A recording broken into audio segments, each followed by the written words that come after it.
আল্লাহরে নাফরমানি করছো, আল্লাহ বলে শাস্তি উঠে। এক বেলা বেড়ির গা 3 পিস আছে, ও বেড়ির শাড়ি কাপড় আছে, শুধু উত্তরের ঘরের ভাবি আরেক কালারের একটা 3 পিস কিনছে। বেড়ারে আইয়া কইছে, বিশ্বাস করো তুমি যদি নিজের চোখে দেখতা, উত্তরের ঘরের ভাবি একটা 3 পিস কিনছে, এত সুন্দর, আমি কিতা কিনলাম ভিজে দিয়ে। বেড়ি জামাই রে কয়, তুমি যদি নিজের চোখে দেখতা।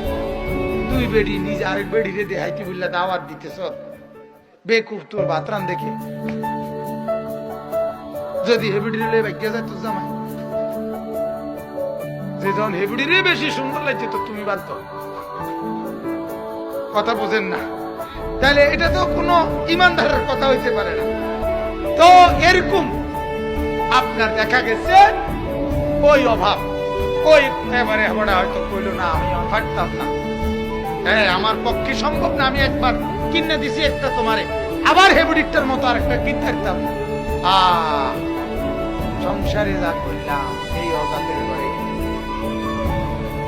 হ্যাঁ আজ 30 বছর জীবনে কোনোদিন একটা মন মতো জিনিস লইতে পারলাম না, যা সংসারে করে শেষ 30 বছর খালি। 30 বছর কি ভুলে গেছে, সব শেষ। বলেন নাউজুবিল্লাহ। তাইলে সুখ মিলে না, আল্লাহকে নারাজ করে কি মিলে না?